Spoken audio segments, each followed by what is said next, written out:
అప్పుల బాధలు వెంటాడుతున్నాయా? అయితే 6JVR వారి జాతిరత్నాలు ధరించండి. హాయ్, వెల్కమ్ టు మనం టీవీ. నేను మీ మనోజ్.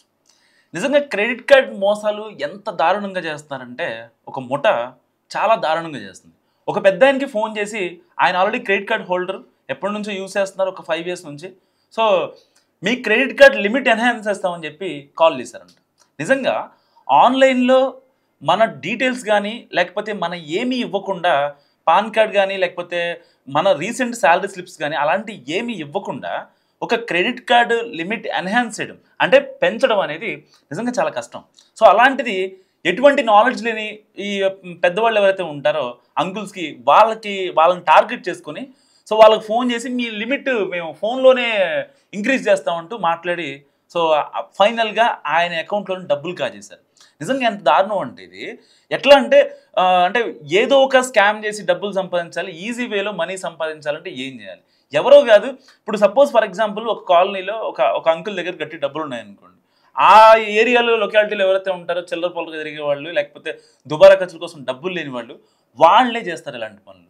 వాళ్ళు ఏం చేస్తారు, ఏదో ఒక యాప్లోకి వెళ్ళి వాళ్ళ క్రెడిట్ కార్డు డెబిట్ కార్డు తీసుకొని ఆ డెబిట్ కార్డులో ఉన్న డబ్బుల్ని ఆ CVV నెంబరు ఇంకా కార్డ్ నెంబర్లు అన్నీ రాసేసుకొని వెళ్ళి వాళ్ళ ఫోన్లో కొట్టుకొని OTP చెప్పండి అని చెప్పి ఇలా ఫేక్ కాల్స్ చేస్తారు. ఏమని, మీ క్రెడిట్ కార్డ్ లిమిట్ ఎన్హాన్స్ చేస్తున్నాము ఆన్లైన్లో, సో వెంటనే ఆ OTP చెప్పండి అని చెప్పి వాళ్ళకి ఫోన్ చేయగానే వాళ్ళు ఏమనుకుంటారు, నిజంగా బ్యాంక్ నుంచి ఫోన్ చేస్తున్నారు కదా, సో ఒకసారి చెప్పేద్దాం అయిపోద్ది, మనకి కూడా లిమిట్ పెరుగుతుంది కదా, రేపొద్దున ఏమన్నా డబ్బులు కావాలంటే అవసరం పడితే గమ్మున ఎవరు మనకే లిమిట్ పెరిగితే అవే ఉంటాయి, ఒకరు వాడితే కట్టుకుంటూ లేకపోతే అట్లా వదిలేస్తామని చెప్పి వీళ్ళు కూడా అంతే అనుకుంటారు. సో దానివల్ల ఒక రకమైన పెద్ద స్కామ్ జరుగుతుంది.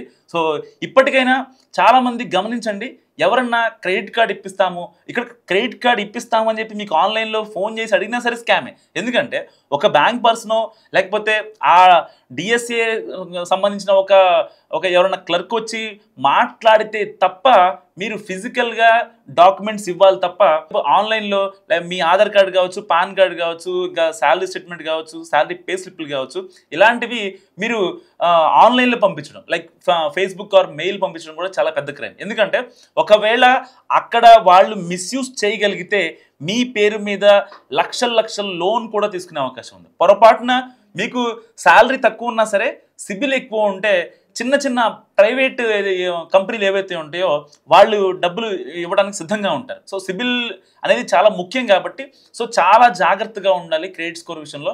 1కి 2 సార్లు మీరు బ్యాంకు నుంచి కాల్ చేస్తున్నామని చెప్పినా లేకపోతే మీ క్రెడిట్ కార్డు లిమిట్ ఎన్హాన్స్ చేస్తామని చెప్పినా సరే చాలా జాగ్రత్తగా ఉండాలి. జగిత్యాలలో క్రెడిట్ కార్డ్ లిమిట్ ఎన్హాన్స్ చేస్తామని చెప్పి మోసపోయిన ఒక పెద్ద ఆయన కథ విందాం ఇప్పుడు. నా పేరు రమేష్, మా జగిత్యాల. అదే నేను క్రెడిట్ కార్డు వాడుతున్నాను. ఆర్బిఎల్ కార్డు ఉన్నది నా దగ్గర. అయితే ఆర్బిఎల్ కార్డు 41,000 లిమిట్ ఉన్నది.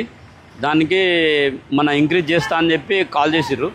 కాల్ చేస్తే సరే అని చెప్పి నేను అన్నాక ఒక యాప్ పంపించి ఓపెన్ చేయమన్నాడు. అది ఓపెన్ చేసిన తర్వాత 41,000 అది ట్రాన్స్ఫర్ చేసుకున్నాడు. అది ఎవరో తెలియదు. 41,000 క్రైమ్ జరిగింది. పోలీస్ స్టేషన్కి వచ్చిన కంప్లైంట్ చేయడానికి కంప్లైంట్ చేయడం.